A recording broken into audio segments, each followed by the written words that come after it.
cerebro es la única estructura del telencéfalo y además constituye la porción más grande del encéfalo, pues constituye aproximadamente el 80% de su masa. Es el principal responsable de las denominadas funciones mentales superiores, como son la memoria, la imaginación, la planificación, el lenguaje y el pensamiento. El cerebro está formado por un hemisferio derecho y otro izquierdo, conectados internamente por un gran haz de fibras nerviosas denominado cuerpo calloso. Por tanto, cada hemisferio cerebral recibe información de ambos lados del cuerpo gracias a la comunicación que se establece entre ambos a través de este cuerpo calloso formado por unos 200 millones de fibras. La parte externa del cerebro es la denominada corteza o córtex cerebral, formada por 2-4 milímetros de sustancia gris situada por encima de la sustancia blanca. La corteza cerebral se caracteriza por presentar numerosos pliegues elevados y otros deprimidos. Los primeros son las circunvoluciones y los segundos los surcos. Cada hemisferio cerebral está subdividido por unos surcos profundos o cisuras en 5 lóbulos, de los que 4 son visibles desde la superficie. Estos lóbulos son frontal, parietal, temporal y occipital como superficiales, y la ínsula como profundo. Por lo que respecta a las cisuras, las 2 más mediáticas son las que separa el lóbulo frontal del parietal, que es la denominada cisura central de Rolando, y la que separa el lóbulo temporal del frontal por la parte anterior y del parietal por la parte posterior. Es la denominada cisura lateral de Silvio. El lóbulo frontal es la porción anterior de cada hemisferio cerebral. La profunda cisura que lo separa del lóbulo parietal es, como ya hemos comentado anteriormente, el surco central o cisura de Rolando. Inmediatamente por delante de este surco central se encuentra la circunvolución precentral que participa en el control motor. Es la zona, pues, que controla la actividad o el movimiento voluntario. En la parte más anterior de los lóbulos frontales se encuentran las zonas que se encargan de las funciones ejecutivas, o sea, aquellas que nos permiten dirigir nuestra conducta hacia un fin y constan de la atención, la planificación y la secuenciación y orientación de nuestros actos. Además, en la circunvolución frontal inferior y zonas adyacentes se encuentra el área del lenguaje, la denominada área de Broca. Se trata del área motora primaria del lenguaje, que en la mayoría de las personas es dominante en el hemisferio izquierdo. La lesión de esta zona produce la denominada afasia de Broca, en la cual los pacientes que padecen de esta afasia presentan un lenguaje lento y mal articulado. Sin embargo, su comprensión del lenguaje permanece intacta. Las personas con esta afasia pueden comprender una oración, pero tienen muchas dificultades para repetirla, y no se trata de un problema motor, ya que el control nervioso de la musculatura de la lengua, los labios o la laringe permanece intacto. Este tipo de afasia se denomina afasia de expresión. Inmediatamente por detrás del surco central y por tanto ya en el lóbulo parietal, se encuentra el área de la corteza más importante para la percepción de la sensación somatostésica, es decir, de las sensaciones procedentes de receptores cutáneos, musculares, tendinosos y articulares. A esta área se la denomina área sensorial primaria. Existen dos áreas también importantes en el lóbulo parietal. Una se localiza en la parte parietal superior, que se trata de un área clave para la orientación espacial y la motricidad fina, y luego otra región o área que se encuentra en la parte parietal inferior y que se encarga de relacionar expresiones faciales con emociones. Y además, esta misma región es también esencial para llevar a cabo operaciones matemáticas y para ejecutar el lenguaje o la expresión corporal.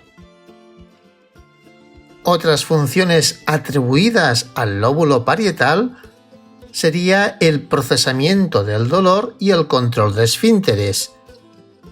Parece ser que el lóbulo parietal se encarga de la transmisión de impulsos nerviosos vinculados al dolor, lo cual influye en cómo experimentamos este dolor.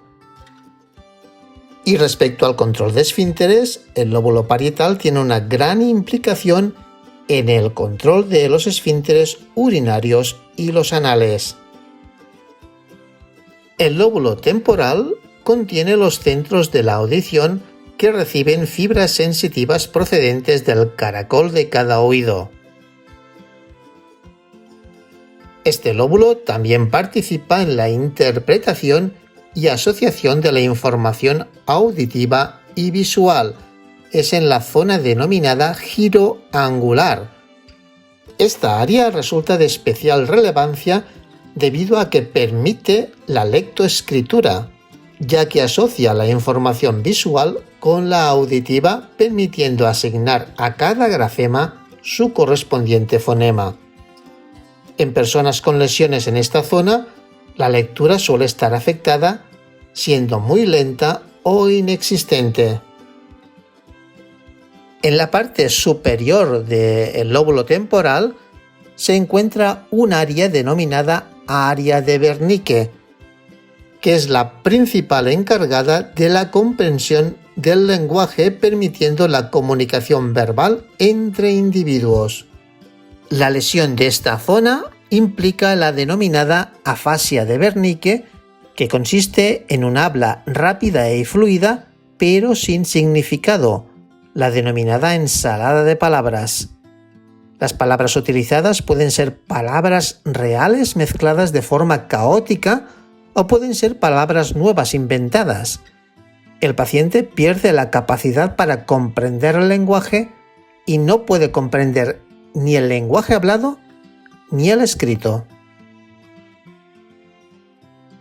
En la zona medial del lóbulo temporal existe un área que engloba a la región hipocampal y que participa en la memoria y reconocimiento, procesando la información y ayudando a pasar de memoria a corto plazo a memoria a largo plazo, función principal, como veremos en otro audiovisual, del hipocampo.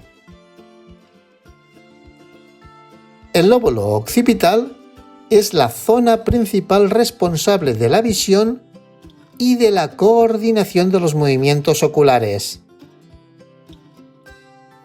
Y el lóbulo de la ínsula interviene en la codificación de la memoria y en la integración de la información sensitiva, principalmente del dolor, con las respuestas viscerales. En concreto, parece que la ínsula participa en la coordinación de respuestas cardiovasculares a la agresión. Por medio de las fibras motoras que se originan en la circunvolución precentral, cada corteza controla los movimientos del lado opuesto del cuerpo. Al mismo tiempo, la sensación somatostésica procedente de cada lado del cuerpo se proyecta a la circunvolución postcentral contralateral gracias a la decusación o cruce de las fibras. Por supuesto, de igual forma, las imágenes que caen en la mitad izquierda de cada retina se proyectan en el lóbulo occipital derecho y viceversa. Varios experimentos han mostrado que la mayor parte de habilidades analíticas y del lenguaje residen en el hemisferio izquierdo, lo cual ha dado lugar al concepto de dominancia cerebral análogo al de lateralidad manual, que define el hecho de que las personas suelen tener una mayor capacidad motora en una mano que en la otra. Sin embargo, experimentos posteriores demostraron que el hemisferio derecho está especializado en líneas distintas y menos evidentes, por lo que no habría un hemisferio dominante y otro subordinado, sino que los dos desempeñarían funciones complementarias. Por tanto, en la actualidad se prefiere el término de lateralización cerebral en lugar de dominancia cerebral. Se ha demostrado que el hemisferio derecho posee una capacidad verbal limitada. Este hemisferio está más adaptado a las tareas videoespaciales. Por ejemplo, el hemisferio derecho puede reconocer las caras mejor que el izquierdo, pero no puede describir el aspecto facial tan bien como puede hacerlo el izquierdo. Por tanto, podemos decir que el hemisferio derecho está especializado en capacidad videoespacial y el izquierdo en el lenguaje y la capacidad analítica. Esta especialización se encuentra en el 97% de las personas, es decir, es la que existe en todas las personas diestras, que es el 90% de la población, y en el 70% de los zurdos. El resto de zurdos se dividen casi por igual entre los que tienen capacidad analítica y del lenguaje en el hemisferio derecho y los que tienen estas capacidades en ambos hemisferios. Ya hemos dicho que el cerebro forma parte del encéfalo. También forman parte del encéfalo el cerebelo y el tronco encefálico. Estas estructuras están envueltas por un tejido conjuntivo que les confiere protección. Son las meninges. Distinguimos tres membranas meningias que son de afuera a adentro: la dura madre, la aracnoides y la pía madre. La dura madre es la más externa. Se trata de un tejido conjuntivo denso e irregular. Entre dura madre y el cráneo hay un espacio denominado espacio epidural.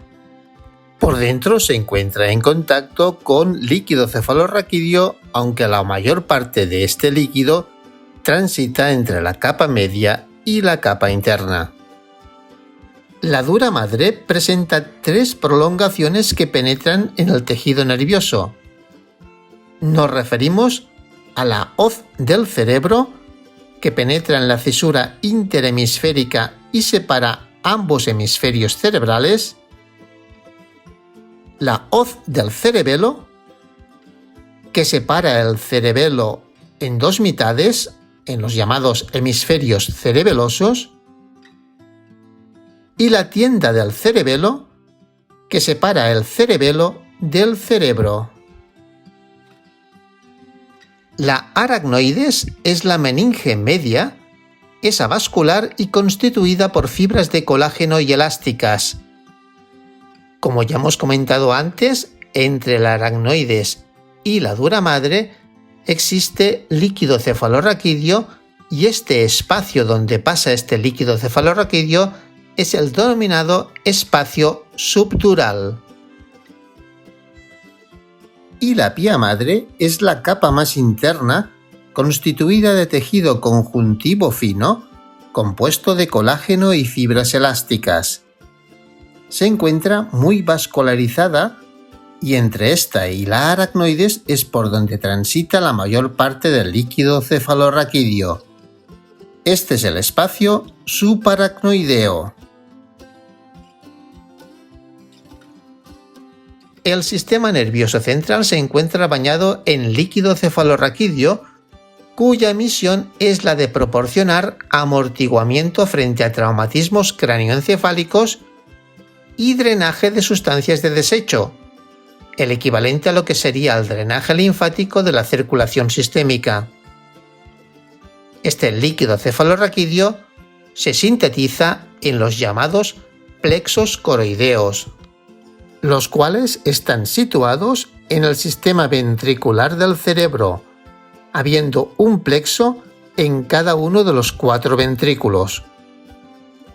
El núcleo de estos plexos está formado por tejido conectivo, capilares y células linfoides, y lo rodea una capa de células epiteliales. Esta estructura separa y conecta el sistema nervioso central y el sistema circulatorio, lo cual explica la implicación de los plexos coroideos en el transporte de nutrientes y hormonas al cerebro y en la eliminación de sustancias residuales.